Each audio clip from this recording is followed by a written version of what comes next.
예수님께서 베다니에서 예루살렘으로 들어가시다가 시장하신지라 그 길가 무화과 나무 가까이 가셨습니다.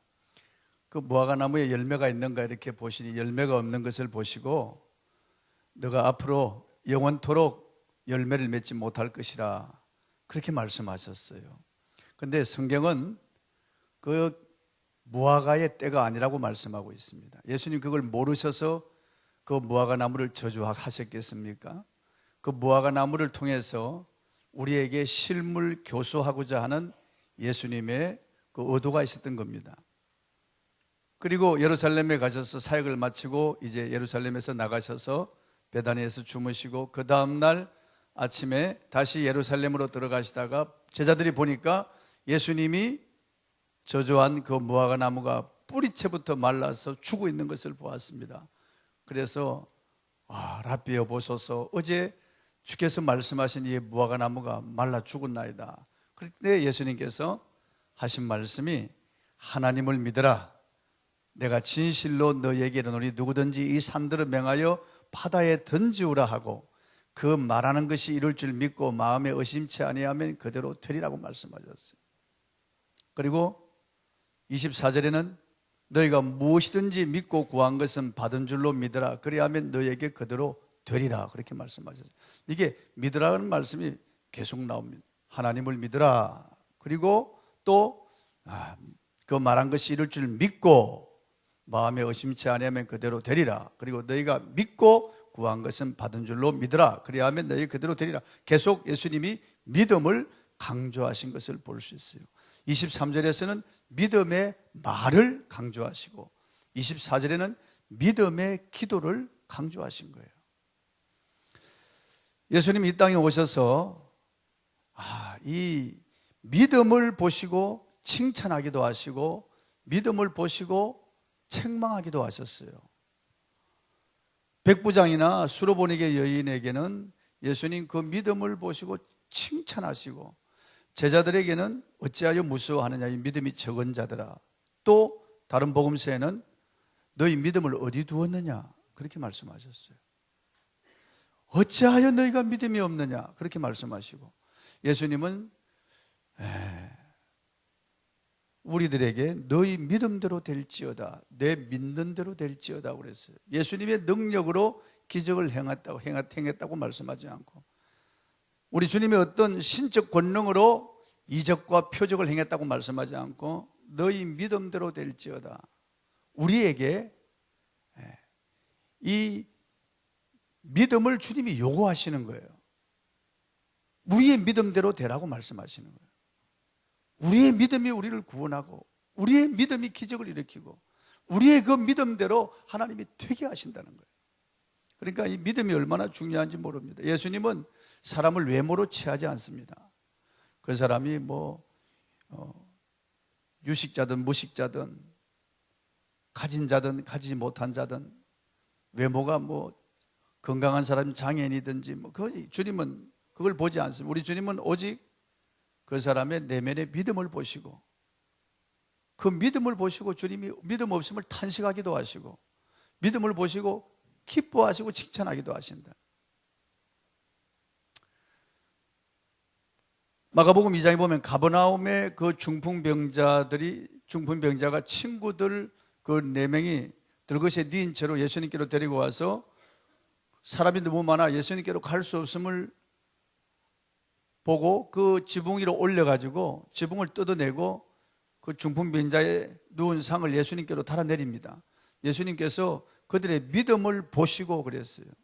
믿음을 보시고 소자야 안심하라 내 죄의 사함을 받았느니라 이렇게 말씀하시고 일어나 내 상을 들고 걸어가자. 그러자 중풍병자가 벌떡 일어나서 상을 들고 걸어갔다. 믿음 눈에 보인다고요. 그런데 수로보니게 여인과 백부장의 그 믿음은 예수님이 그 말을 듣고 칭찬하신 믿음이에요. 가버나움의 중풍병자의 친구들은 그들의 행동을 통해서 믿음을 보여드렸지만은 백부장과 수로보니게 여인은 그 입에 나오는 말로 그들의 믿음을 증명해 보여드린다. 백부장의 하인이 중풍병이 들어서 죽게 되었는데 예수님께 나와서 예수님, 내 하인이 병들어 죽게 되었나이다, 오셔서 고쳐주십시오라고 하자 예수님께서 가자. 그런 때 백부장이 주여, 내 집에 들어오심을 내가 감당치 못하겠습니다. 제 아래 수하가 있어서 저대로 오라 하면 오고 가라 하면 가나이다. 다만 말씀으로만 하옵소서. 그러면 내 하인이 낫게 삼나이다 라고 할 때 예수님께서 둘러보시면서 내가 이스라엘 중에서도 이만한 믿음을 만나본 적이 없다. 주님이 감동을 받으셨어요.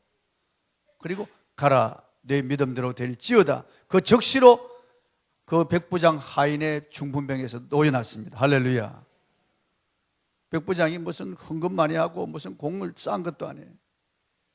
주님 앞에서 무슨 어떤 대단한 뭘 어떻게 보여드린 것도 아니고 입으로 말을 잘한 거예요. 예수님의 그 말씀의 권세를 믿는다고 입으로 시인한 거예요. 예수님이 그 백부장의 말을 들으시고 감동을 받으시고 그 믿음대로 되라고 하신 거예요. 수르보니게 여인도 그 딸이 흉악히 귀신 들렸습니다.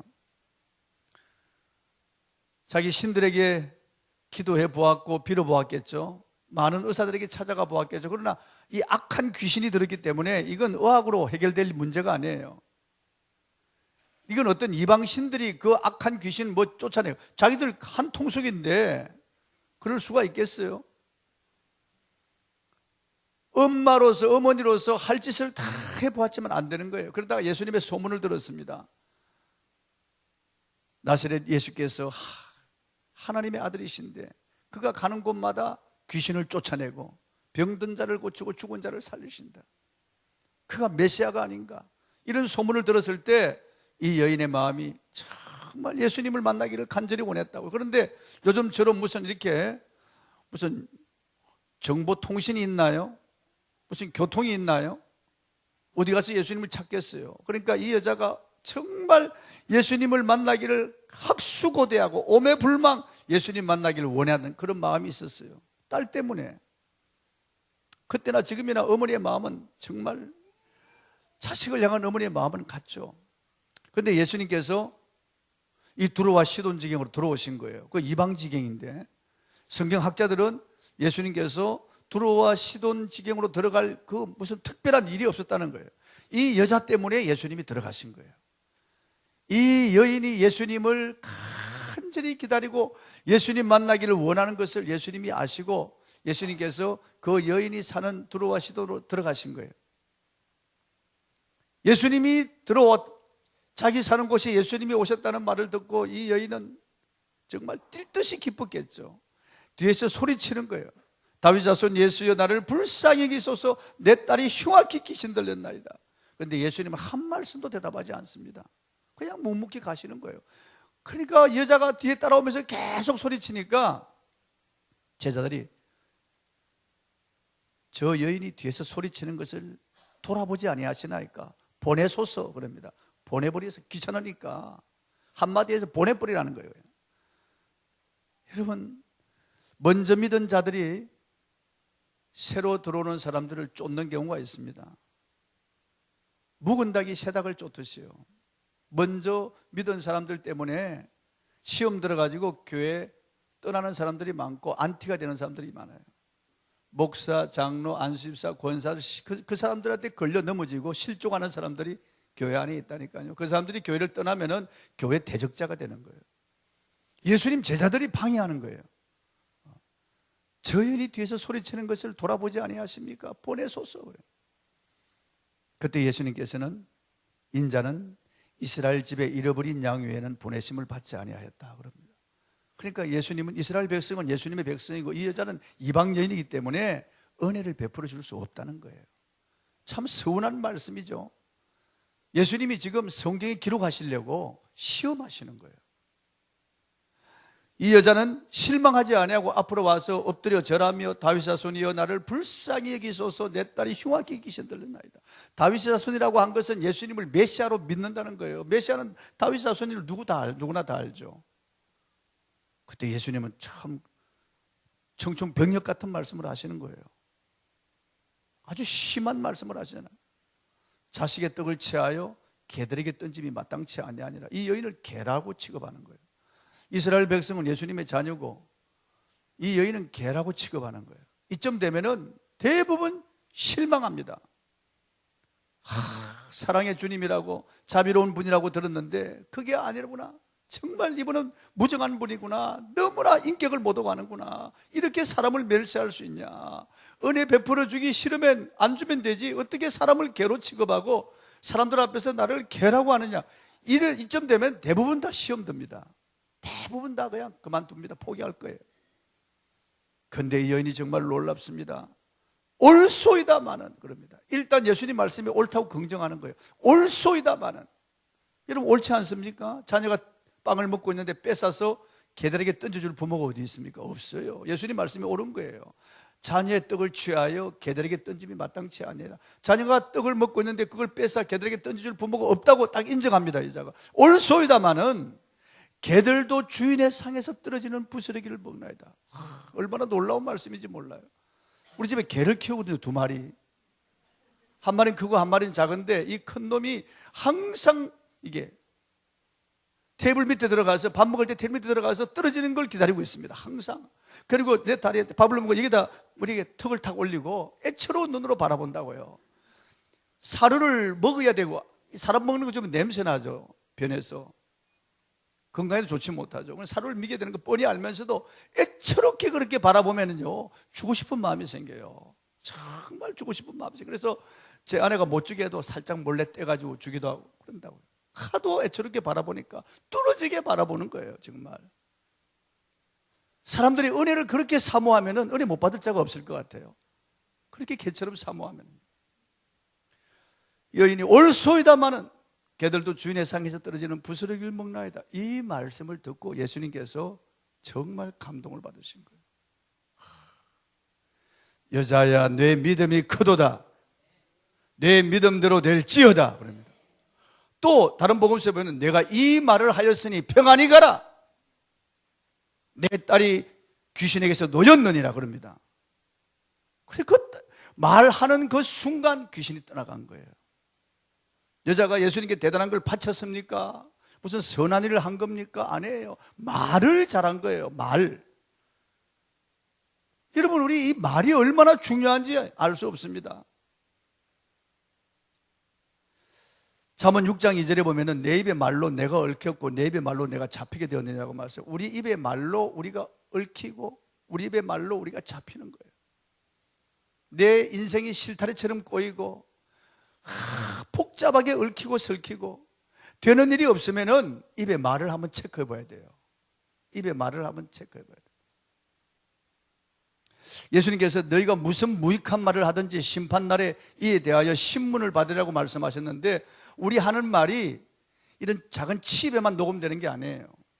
필름에만 녹음되는 게 아닙니다. 우리 이 말은 이 공기 중에 다 녹음되고 있다는 거예요. 공기 중에 녹음되고 있다는 거예요. 우리 말은 하나도 없어지지 아니하고 우리 말은 전부 녹음되고 있다는 거였다. 심판날에 우리가 한 그 말 전부 우리 입으로 직고한다는 거였다. 하나님께서는 너희 말이 내 귀에 들린 대로 갚아주리라고 그럽니다. 아휴, 괴로워 죽겠어. 미치겠어. 너무 힘들어. 이게 암인가 봐. 그대로 될 가능성이 많아요. 여러분. 그대로 될 가능성이 많아요. 이놈의 세상. 가진 놈들 때문에 이러면 그대로 됩니다. 그냥. 되는 일하고는 없어. 이렇게 일이 꼬일 수가 없어. 해도 안 돼. 그냥 떠나버리고 싶어. 이 세상 살기 싫어. 그럼 그렇게 되는 거예요. 하나님께서 너 말이 내 귀에 들린 대로 갚아주라고 말씀하고, 잠언서 18장 20절 21절에 보면은 사람은 그 입에서 나오는 열매로 인하여 복록을 누리게 되나니 죽고 사는 것이 혀의 권세에 달렸나니 혀를 쓰기 좋아하는 자는 그 열매를 먹으라고 말씀하고 있어요. 그러니까 내 입에서 나오는 이 말이 행복의 열매를 먹든지 불행의 열매를 먹든지 성공의 열매를 먹든지 실패의 열매를 먹든지 건강의 열매를 먹든지 질병의 열매를 먹든지 흥하든지 망하든지 성하든지 쉬하든지 살든지 죽든지 자기 입의 말이 결정한다는 거예요. 야고보서 3장에 보면은 우리 입의 말은 배의 키와 같아서 그 큰 배가 노도 강풍에 그 동쪽으로 서쪽으로 그 큰 배가 방향을 잡아가는 것은 조그마한 후미에 있는 키의 역할에 따라서 그 배의 방향을 잡아가듯이 우리 입에 세치도 안 되는 이 혓바닥을 어떻게 놀리냐에 따라서 우리 인생의 운명이 결정된다고 성경은 말씀하고 있어요. 말이라고 말씀하고, 예수님도 기도라고 말씀 안 하셨어요. 하나님을 믿으라. 내가 진실로 너희에게 이르노니 이 산들을 맹하여 바다에 던지우라 하고 그 말하는 것이 이룰 줄 믿고 마음에 의심치 아니하면 그대로 되리라. 뭐 가만히 있는 산을 왜 바다로 옮기라고 그래요? 산은 내 힘으로 밀 수도 없고 움직일 수도 없는 이런 문제를 말하는 거예요. 우리 인간의 힘으로 도저히 역부족, 도저히 안 되는 그런 어려운 그런 문제, 인생의 그런 장벽, 이런 것들을 말하는 거예요. 내가 산을 향하여 눈을 들리라. 나의 도움이 어디서 올고 나의 도움이 천지를 지으신 여호와에게서로다. 시온산도 되겠지만 그 산도 우리 앞에 가로막힌 인생의 큰 어려운 문제를 말하는 거예요. 문제. 예수님은 그런 어떤 어려운 문제라도 우리 입에 말로서 그 문제가 옮겨지기도 하고 해결되기도 하고 아니면 문제 속에 함몰되기도 한다는 거예요. 하나님을 믿고 믿음을 가지고 입으로 시인하라는 거예요. 믿음으로 시인하라는 거예요. 그러면 하나님이 역사하시겠다는 거예요. 여러분, 여호수아가 기브온을 구하기 위하여 연합군과 싸울 때 이스라엘이 이기는데 해가 지잖아요. 그러니까 선포합니다. 해야 너는 중천에 머물지어다. 달아 너도 아얄론 골짜기에 걸어갈지어다. 해가 중천에 떠서 종일토록 내려가지 않는 거예요. 하나님이 지구의 자전을 멈추셨다는 거예요. 어떤 방법으로 멈추셨는지 알 수 없지만은 전능자께서 이 여호수아의 선포를, 입의 말을 듣고 태양과 이 지구의 자전을 멈추셨다는 거예요. 얼마나 놀라운 일이에요. 인간의 말을 듣고 전에도 그와 같은 일이 없고 후에도 그와 같은 일이 없었다는 거예요. 말이 얼마나 놀라운 능력이었습니까? 잠언서에 보면은 입의 말로서 성읍이 무너지기도 하고 성읍이 진흥되기도 한다는 거예요. 한 도시가 무너지기도 하고 한 도시가 부흥되기도 한다는 거예요. 입의 말로요. 여러분, 세상 사람들도 그 입의 말의 위력을 알고 있어요. 지난 2009년 10월 9일 오후 6시 50분에 MBC 방송국에서 한글날 특집 실험 다큐라고 하는 프로를 방영했는데, 거기 9시 뉴스팀에서 이 쌀밥 2개를, 쌀밥을 5개, 10개를 통에다 넣어가지고 각 부서에다 주면서 요구를 했어요. 2개씩 주면서 한 이런 밥에는 축복이라고, 또 한 밥에는 이게 미워, 짜증나, 막 너가 뭔데, 이런 저주의 말을 하고, 한 밥에는 축복의 말, 감사의 말을 하라고 그랬는데 놀랍게도 5 부서가 똑같아요. 이게 저주의 말을 한 그 밥은 시커멓게 검은 곰팡이가 피어서 시커멓게 썩어버렸는데, 축복의 말을 한 그 밥은 누룩이 된 거예요. 아주 구수한 냄새가 나는 누룩으로 변한 거예요. 이게 5 부서에 준 밥이 다 똑같이요. 그래가지고 그 뉴스팀이 놀랬다는 거예요. 인간의 말의 위력이 이렇게 클 수가 없다는 것을 알았다는 거예요. 아니, 생명도 없고 감정도 없는 쌀밥에게 다른 말을 했다고 이렇게 달라질 수 있을까? 이를 보면서 실험 참가자들은 속이 상하거나 화가 나더라도 사람들에게 좋은 말을 해야겠다고 생각했다는 거예요. 아니, 눈도 없고 귀도 없고, 아니 감정도 없고 생명도 없는 이런 쌀이 인간의 말을 다 알아듣고 이렇게 썩어버리고 이렇게 누룩으로 변하고 이렇게 완전히 달라지는데, 우리 교회도 신선미 집사라고 하는 이런 집사님이 제 이런 예화를 듣고 자기도 집에서 실험을 한 거예요. 유리통에다가 쌀밥을 이렇게 넣어가지고 한쪽에는 감사, 한쪽에는 이렇게 저주 이렇게 해놓고 자기 남편하고 아이하고 같이 보면서 항상, 야 감사하다, 너 축복한다, 너 정말 고마워, 너 나의 영양이고 정말 내 살이 되고 피가 되어 너무 좋겠다, 막 계속. 이쪽에는 야 너 뭐야, 짜증나, 신경질나, 너 꼴보기도 싫어 그랬는데 이게 썩어버렸다는 거예요. 그리고 이쪽은 누룩으로 변하더라는 거예요. 그래서 놀랬다고 나한테 보고했더라고요. 자기 직접 실험을 해봤더라고요. 여러분 놀랍지 않습니까? 인간의 말. 물은 답을 알고 있다. 에모토 마사로 박사가 쓴 책인데, 그 책에 보면 물도 다 인간의 말을 알고 인간의 글까지 알아요. 한 물통에는 감사라고 하는 일본 글을 쓰고 한문을 쓰고 한쪽에는 악마라고 썼는데, 이게 악마라고 쓴 앞에 있는 이 물은 분자가 흉악하게 일그러졌는데, 이 감사라고 쓴 이 앞에 그 글 앞에 있는 그 물은 분자가 육각수, 아주 수정체가 육각수로 변했다는 거야. 최고 좋은 물로 바뀌었다는 거예요. 그러니까 이 물 중에서 가장 민감한 물이 우리 인간의 피라고요. 그러니까 이 피는 다 알아요. 피는 다 안다고요. 이 피가 글도 알고, 이 피가 인간의 말, 이게 아주 민감합니다. 그 사람이 어떤 감정을 품고 내게 다가오는가, 내 피가 먼저 알아요. 다. 그 때문에 우리가 사람들에게 좋은 말을 해야 돼요. 가족들에게 좋은 말을 하고 자녀들에게도 좋은 말을 해줘야 돼요. 믿음의 말을 해야 됩니다.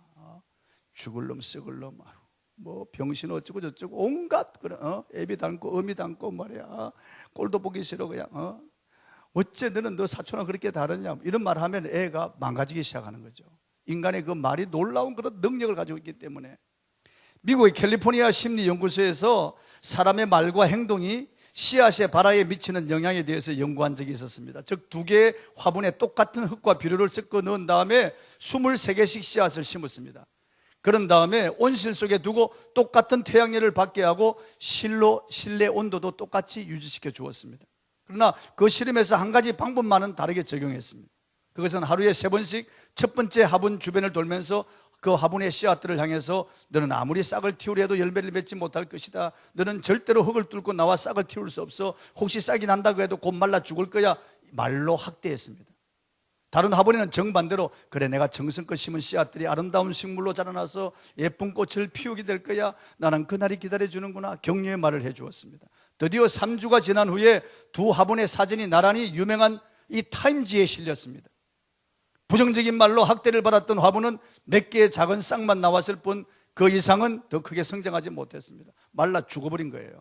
격려의 말을 듣고 자란 화분은 꽃을 활짝 피우고 주변의 작은 풀들도 무성하게 나온 사진이 실렸습니다. 완전히 이런 식물도 인간의 말을 다 알아듣는 거예요. 유명한 뇌과학자는 뇌세포의 98%가 말에 지배를 받는다고 했습니다. 우리가 하는 이 말이 뇌에 각인되고 중추신경을 지배해서 이 언어신경이 우리 온몸을 이끌어 간다는 거예요. 온 정신과 그리고 온 이런 인간의 행동을 이끌어 간다는 거예요. 운명 자체를 바꿀 수 있다는 거예요.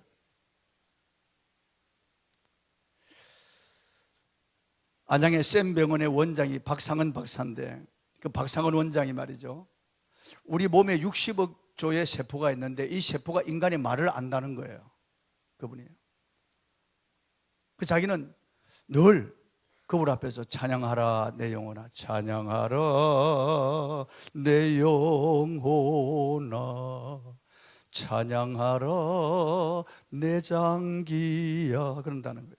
내 속에 있는 세포야 다 찬양하라 이러면은 세포들이 아주 건강한 것을 느낀대요. 매일 거울 앞에서 자기는 거울을 보면서 그렇게 찬양한다는 거예요. 찬양하라 내 영혼아, 찬양하라 내 장기야. 장기라 그러면 오장육부를 말하는 거죠. 예. 심장과 허파와 위장과 췌장과 담과 대장과 소장과 신장과 그리고 또 방광과 전립선 이런 까지 다 포함해서 찬양하라 내 장기야, 그리고 찬양하라 내 세포야, 내 속에 있는 것들아 다 찬양하라. 하나님, 그 내 속에 있는 것들이 다 그것들이죠. 내 영혼, 정신, 생각, 마음, 감정, 다 의지, 그리고 내 장기, 다 그것들이 세포들 하나님을 찬양하라고 그러는데, 그러면 이것들이 다 내 말을 알아듣는다는 거예요. 내 말을요. 그래서 내가 이걸 보면서 깜짝 놀랐습니다. 야, 이분이 어떻게 나하고 똑같은 생각을 하네. 나도 화장실에서 이걸 만지면서 야, 심장은 튼튼할지어다, 그리고 위장도 깨끗해질지어다, 대장과 소장도 깨끗하고 허파도 깨끗할지어다, 췌장도 깨끗하고 신장과 그리고 방광, 전립선이 다 깨끗할지어다. 이거 만지면서 계속 화장실 볼일 볼 때 가만히 앉아있으면 뭐 하겠어요. 그러니까 계속 믿음으로 말하는 거예요. 계속 믿음으로. 그리고 엘리베이터 탈 때마다 그거를 보면서 머리가 무성하게 날지어다. 머리가, 왜냐하면 제 머리가 대머리였거든요. 계속 그거를 보면서 엘리베이터 탈 때마다 그러는 거예요. 그냥 무심코 이렇게 가만히 있으면 뭐 사람이 타더라도 날 말합니다. 야, 머리가 무성하게 날지어다, 새까맣게 날지어다. 제가 머리 나는 약을 먹거든요. 어떻든 간에 머리가 나는 건 나는 거예요. 입으로 말하는 것이 얼마나 중요한지 말합니다. 사람은 그 입의 열매로 복록을 누리게 되는 거예요. 무슨 말을 하든지 그 말한 대로 그대로 되게 돼요. 예수님이 그렇게 말씀하셨기 때문에, 성경이 그렇게 말하고 있기 때문에 우리는 하나님의 말씀을 두렵게 생각해야 돼요. 그리고 귀하게 생각해야 돼요. 제가 전에 한번 말씀을 드렸는데, 우리 교회에 정권사님이라고 계시는데요, 그 정권사님의 남편이 강 선생인데, 이분이 고려대 경제학과를 나왔습니다. 그리고 삼성물산에 취업을 해서 2년 동안 다니다가 위에 상사하고 다투고 사표를 던지고 나왔어요. 그리고 포항제철에 들어가서 거기서 2년 동안 근무하다가 부장하고 싸우고 사표를 던지고 나왔어요. 그 뒤로부터 일을 안 하는 거예요. 이분은요, 일을 안 해요. 그냥 집에서 백수로 그냥 지내는 거예요. 그렇게 실업자로, 백수로 무려 30년 동안 지낸 거예요. 30년 동안 아무 일도 하지 않고. 기가 막히잖아요, 여러분. 큰아들이 서울산업대를 나왔는데, 역시 경영학과를 나왔는데, 이게 취업을 하려고 노력을 했지만 안 되는 거예요. 면접에서 떨어지는 거예요. 면접에서. 지금 38인가 됐는데 아직까지도 직업이 없어요. 어디 들어가서 한번 일해본 적이 없어요. 대학을 졸업한 지가 벌써 오래됐는데 지금 아버지도 백수고 아들도 백수예요. 그래서 단칸방에 살아요. 참, 그 집에 신방을 가서 보니까 너무너무 안타까운 거예요. 그런데 그 둘째 아들은요, 중학교 다닐 때 교회에서 기도하다가 방언을 받았어요. 그리고 아주 믿음이 충만해졌어요. 우리 교회 앞에 난강고등학교를 다녔는데 그 2학년 다니다가 중퇴를 했습니다. 세월이 너무 아깝다고 중퇴를 하고 혼자 독학을 하면서 미국에 있는 유명한 대학 10개에다가 서류를, 입학 원서를 보냈다고요. 자기 소견서를 쓰고 자기 이렇게 되기를 원한다고. 그런데 유명한 아이비리그 대학에 다 합격을 한 거예요. 그런데 그 중에서 인디아나 주립대학에서 4년 전액 장학금을 주겠다고 합격 통보를 한 거예요. 그래서 이 아들이 어머니한테 내 인디아나 주립대학으로 가야 되겠다고. 그러니까 어머니가 펄쩍 뛰는 거예요. 아버지도 30년 백수죠. 큰아들도 백수죠. 아무것도 안 하고 집 안에 들어박혀 있죠. 그런데 이 둘째 아들 미국 유학 가겠다고 그러니까, 물론 장학금 준다 그러지만은 기숙사비 줘야 되죠. 뭐 교재비 다 필요하죠. 돈이, 우리 권사님이 보험해가지고 한 달에 150만 원 버는 거예요. 생명보험 해가지고 한 달에 150만 원 수익 가지고 그 식구가 근근히 살아가는 거예요. 그런데 너 미국 유학 가, 내가 어떻게 너 뒷바라지 하냐? 어떻게 무슨 돈으로 기숙사비 내고 무슨 돈으로 내가 너 교재 다 대주냐? 도저히 안 된다. 그러니까 그 아들이, 어머니, 나를 미국에 보내시는 이는 어머니가 아니고 하나님이세요. 그리고 내 모든 것을 책임져 주시는 분은 하나님이세요. 그분이 하실 거예요. 어머니, 염려하지 마세요. 걱정하지 마세요. 괜찮아요. 하나님이 보내시고 하나님이 나를 도와주실 거예요. 그리고 이 아들이 미국으로 간 거예요. 이 아들이 미국으로 떠난 그 다음 달부터 우리 권사님의 수입이 오르기 시작하는 거예요. 한 달에 400만 원씩 계속 400만 원씩 계속 수입이 되는 거예요. 이 아들이 대학 4년을 졸업하고 대학원을 졸업하고 자격증을 2개를 딸 때까지 계속 400만 원씩 계속 되는 거예요. 그리고 이 아들이 휴스턴에 있는 다국적 기업에 취업을 하니까 150만 원으로 뚝 떨어지는 거예요. 150만 원으로 뚝 떨어지는 거예요. 이 아들이 거기서 계속 직급이 오릅니다. 그리고 인정을 받아요. 한 달에 1,000불씩 어머니에게 돈을 보내주는 거예요. 한 달에 1,000불씩요. 지금 한 120만 원 되겠죠. 110만 원 정도 계속 보내줘요. 어머니한테 110만 원씩 보내주는 거예요. 그리고 집을 샀어요. 휴스턴에다가 집을. 이 젊은 나이에요. 올해 35인데 집을 샀어요. 그리고 덴버에 있는 더 큰 다국적 기업에서 이거 스카우트 해가지고 갔어요. 그래, 거기서 부장 대우를 받는 거예요. 젊은 나이에. 삼성에서 인재를 찾는데 이런 사람을 딱 찾습니다. 그래서 삼성에서 이사로 영입을 하려고 콜을 보낸 거예요. 1년에 2억 연봉을 주겠다고 콜을 한 거예요. 그런데 이 친구가 노하는 거예요. 안 하는 거예요. 우리 권사님은 남편하고 이혼하려고 굳게 결심했습니다. 30년을 백수로 살아서 얼마나 오래 참았어요. 그러니까 이젠 이혼해야 되겠다. 이젠 더 이상 이런 남자하고 살 수가 없다. 그래서 굳게 결심했습니다. 그런데 아들이 한국에 나왔어요. 공항에서 그 아버지를 끌어안으면서 아버지는 우리 집안의 뿌리입니다. 기둥입니다.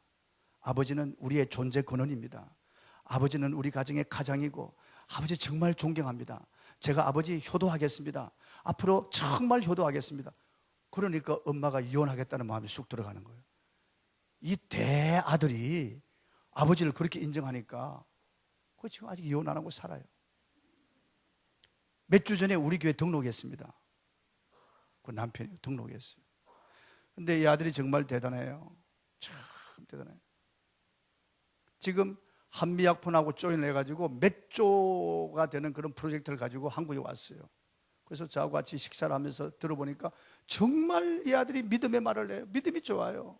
정말 아직 결혼도 안 한 35살 총각인데 믿음이 얼마나 좋은지 몰라요. 그런데 말하는 거 한마디 한마디가 가슴을 울리는 거예요. 그 아들이 떠날 때 어머니에게 뭐라고 했느냐면 어머니가 저를 보내는 게 아니에요. 전능하신 하나님이 저를 보내시는 거예요. 어머니가 제게 필요를 채워주지 않습니다. 하나님이 제 필요를 채워주실 거예요. 그러니까 염려하지 마세요. 그 아들이 입으로 믿음의 말을 한 그대로 되는 거예요. 그대로 되는 거예요. 여러분 놀랍지 않습니까? 절대 우리는 믿음으로 말해야 됩니다. 믿음에 말해야 됩니다. 이 백부장처럼 믿음으로 말해야 됩니다. 쥐뿔도 없어도 믿음으로 말해야 됩니다. 수로보네 여인처럼 아무리 어려운 일을 만나도 믿음으로 말해야 됩니다. 하나님은 하실 수 있다고 말해야 됩니다. 하나님은 내 편이라고 말해야 됩니다. 하나님은 나를 도우신다고 말해야 됩니다. 언제나 그렇게 말해야 됩니다. 하나님 나를 사랑하신다고 말해야 됩니다. 저하고 신학교 동기인데요, 지금 저 용인 수지 쪽에서 뭐 한 2만 명 모이는 큰 교회를 목회하고 있는 분이 계세요. 근데 보면은 참 설교를 들어보면 어떤 때는 설교를 끕니다. 제가 듣다가도. 그런데 참 이분이 책을 읽어보면 놀랍습니다. 얼마나 믿음의 말을 하는지 몰라요. 그게 가락동에서 쥐들이 끓는 그 지하실에서 개척을 해가지고 목회를 어렵게 하면서도 거울을 보면서 이렇게 말했다는 거예요. 야 아무개 너는 큰 목회자가 될 거야. 사람들이 다 너를 존경하게 될 거야. 너는 수많은 사람 앞에서 설교하게 될 거야. 야 너는 하나님의 사람이야. 믿음의 배짱을 가져라. 언제나 그가 입으로 그렇게 시인했다는 거예요. 정말 외모는 시원찮아요. 말도 들어보면 어떤 때는 그냥 끄고 싶어요. 그런데도 얼마나 사람들이, 젊은 사람들이 많이 모이는지 몰라. 2만 명 이상 모이는 거예요. 대단한. 그리고 그는 늘 축복한다는 거예요. 사람들을요. 우리 교회 목사들을 만나보면 큰 교회 목사들을 막 까고 그냥 그런다고요. 너 아버지 목사라고 말도 안 해요. 그냥 빈정거리기도 하고 그냥 그 사람의 비리를 그냥 입으로 그냥 입방아 찍고. 그런데 이 사람은 절대 그랬지 않다는 거예요. 언제나 기도할 때 큰 교회 목사들을 축복했다는 거예요. 심지어는 자기를 괴롭히는 사람까지 축복했다는 거예요. 야, 그래 내가 이분이 이렇게 큰 목회를 하는 그런 이유가 있구나다. 큰 목회를 하는 이유가 있구나. 믿음의 말을 선포하는 거예요. 믿음에 끊임없이 믿음의 말을 선포했다는 거예요.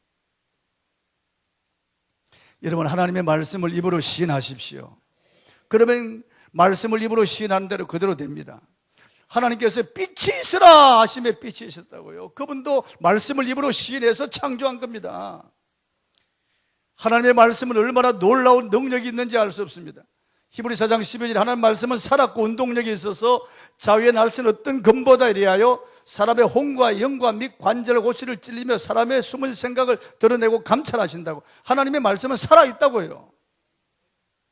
그리고 우리가 이 살아있는 하나님의 말씀을 입으로 시인할 때 얼마나 놀라운 능력이, 놀라운 역사가 나타나겠어요. 많은 사람들이 입으로 부정적인 말을 하는 거예요. 할 수 없다, 안 된다, 난 기도도 못해요, 전도도 못해요, 시간이 없어요, 그냥 전에도 해봤어요, 안 되는 걸 어떻게 해요, 힘에 부쳐요, 도저히 될 것 같지 않아요, 가망성이 없어요, 절망적이에요. 그런 부정적인 말을 입으로 막 쏟아붓네요. 불신앙의 말을 얼마나 많이 하는지 몰라요. 하나님은 이런 불신앙의 말을 하는 사람들을 하나님께 상대하지 않습니다. 불신앙의 말을 하는 사람들. 민수기 14장에 가보세요. 10명의 정탐꾼 얼마나 악평을 하는지 몰라요. 하나님이 주시기로 약속한 젖과 꿀이 흐르는 땅인데 말이에요. 그 땅에 갔다 와서 40일 동안 탐지하고 돌아와서 그 땅은 그 땅 거민을 삼키는 땅이에요. 그 땅 거민들은 아낙 짝속 네피림의 후손 대장부들이라 우리가 보기에 그들 앞에 메뚜기처럼 보였다. 우리가 그 땅에 들어가면 그들의 칼에 죽을 것이고 우리의 처자들은 그들에게 사로잡힐 것이다. 우리는 능히 그 땅을 취하지 못하리라. 하나님이 그 사람들 다 죽여버렸어요. 그 자리에서요.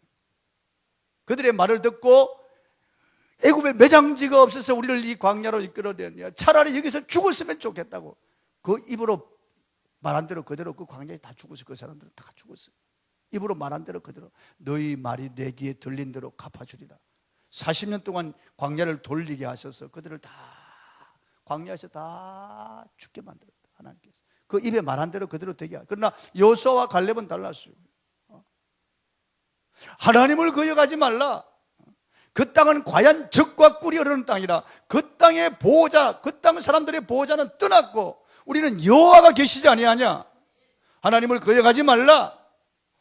그들은 우리의 밥이라. 우리는 그 땅을 능히 취하리라. 여호수아와 갈렙은 2세대를 끌고 들어갔습니다. 할렐루야. 위대한, 그렇게 입의 말이 얼마나 중요한지 알 수 없어요. 여러분, 말씀을 신해야 됩니다. 미국의 인디애나주의 해몬드 침례교회를 담임하신 잭 할즈 목사님이 있습니다. 미국에서 제일 큰 교회 학교, 주일 학교를 운영했습니다. 지금은 은퇴하셨죠, 이분이요. 네, 이분의 책을 몇 권 읽었는데 정말 대단해요. 잭 할즈 목사님.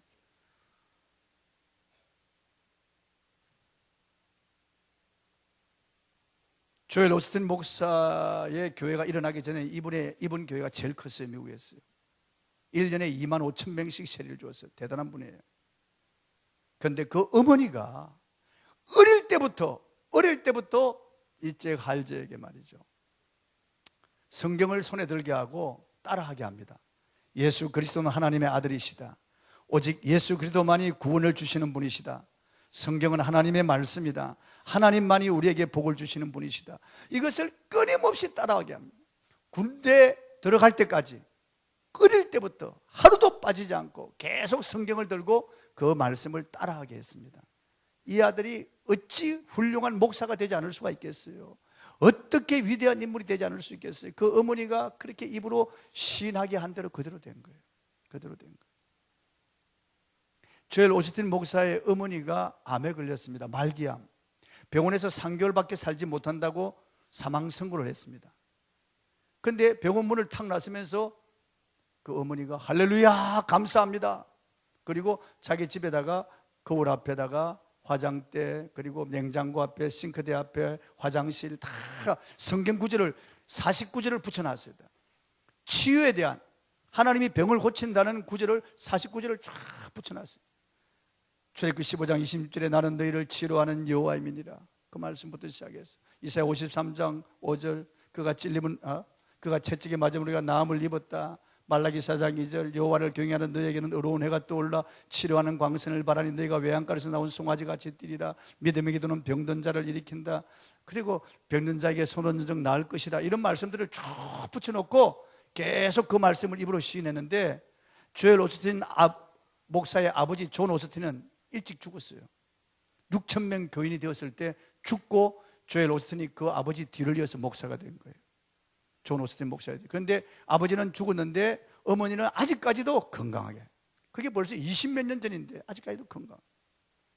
입으로 하나님의 말씀을 시인하는 것이 얼마나 중요한지 모릅니다. 여러분 지금 현재 힘들고 어려워도 환경을 보고 말하면 안 돼요. 형편을 보고 말하면 안 돼요. 여러분 기분 감정 따라서 말해버리면 안 돼요. 하나님을 믿고 입으로 시인해야 됩니다. 믿음의 말을 해야 됩니다. 언제나 믿음의 말을 해야 됩니다. 하나님은 그런 사람에게 그대로 그 믿음으로 말한 대로 그대로 축복하시는 거예요. 그대로. 절대 저주의 말을 하면 안 됩니다. 충동적인 말을 하면 안 됩니다. 민수기 20장에 보면 모세가 말이죠, 이 패역한 너희들을 위하여 내가 이 반석에서 물을 내랴, 반석을 탁 치는 거예요. 그만 이 충동적인 말을 해버린 거예요. 모세가. 그 때문에 모세는 가나안 땅에 못 들어가서 느보산에 죽었습니다. 충동적인 말을 하면 안 돼요. 엘리사가 길을 가는데 그 마을에 아이들이 따라오면서 야 대머리야 대머리야 놀랬다고요. 그러니까 엘리사가 이게 뚜껑이 열려가지고 돌아보면서 저주했다고, 아이들을요. 충동적으로 저주했는데 암콤 2마리가 나와서 42명을 찢어 주겠다니까요.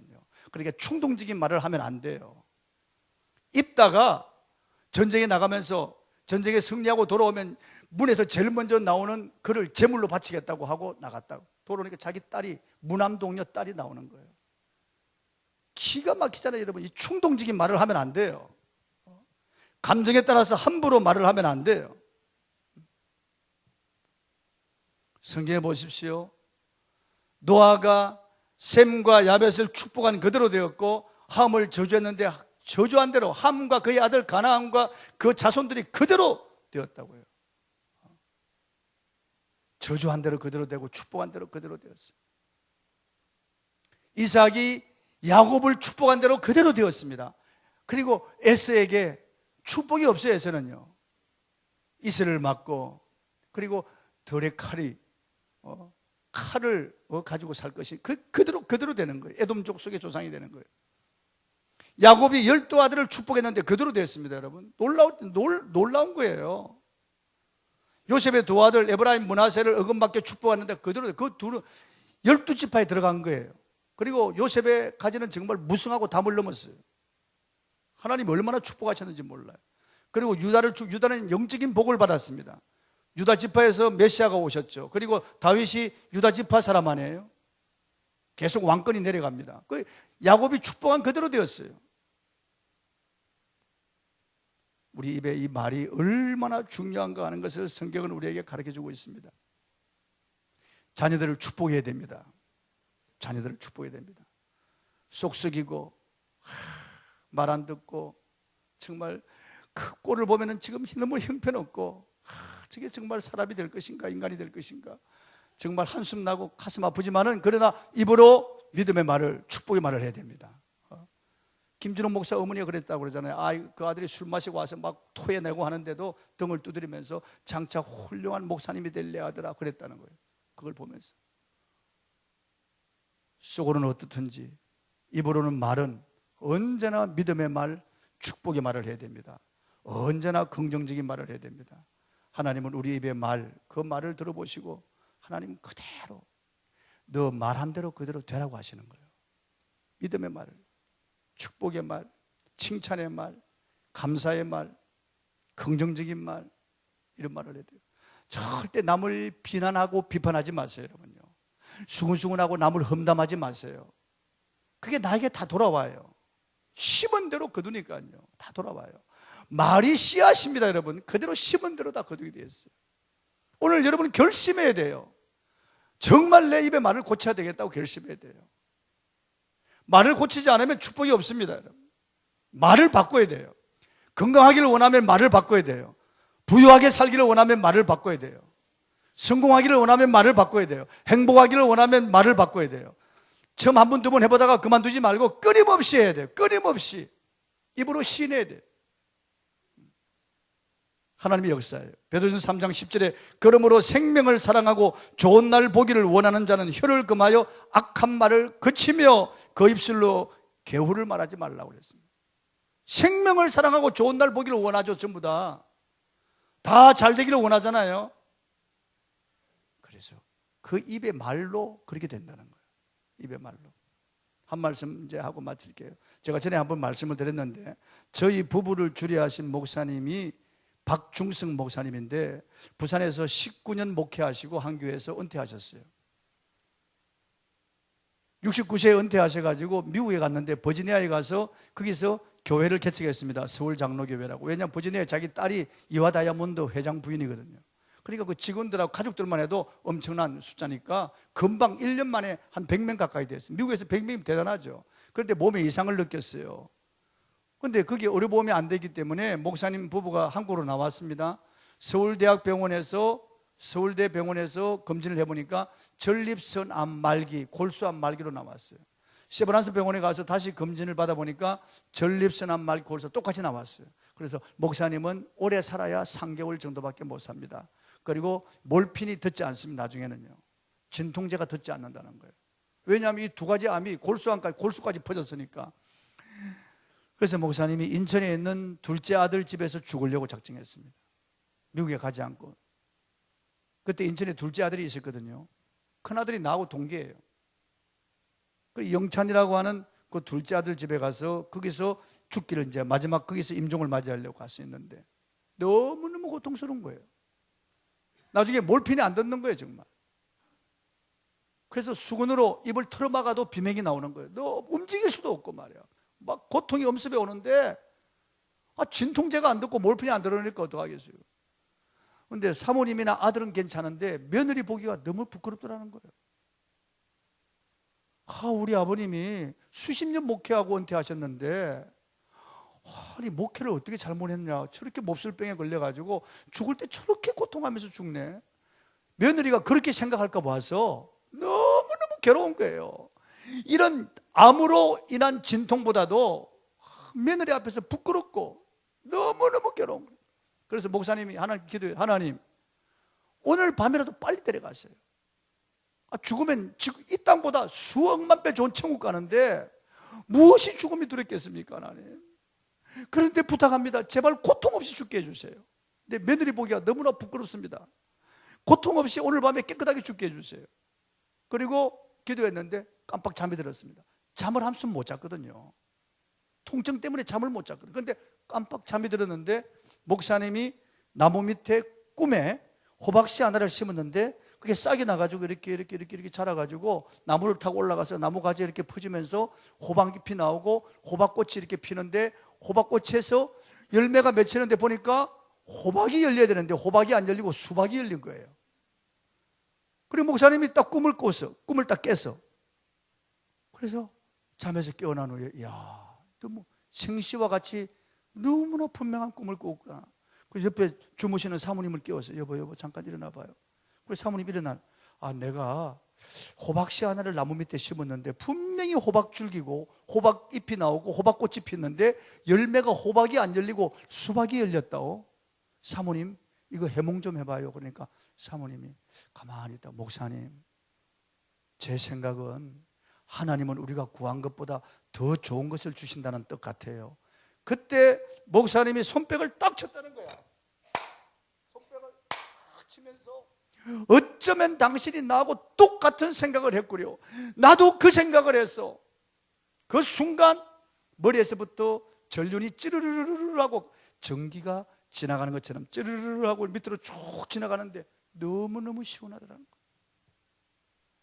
아니 목사님이 일어나지도 못하고 밥을 못 먹고 죽도 못 먹고 물도 못 마셔서 뼈만 남았는데 그 전륜이 지나가고 난 다음에 하나님이 나를 만지셨다, 그런 감이 오더라는 거예요. 그래서 일어나 보니까 일어나지는데 몸이 그렇게 가벼울 수가 없어요. 솜털처럼 몸이 가벼운 거예요.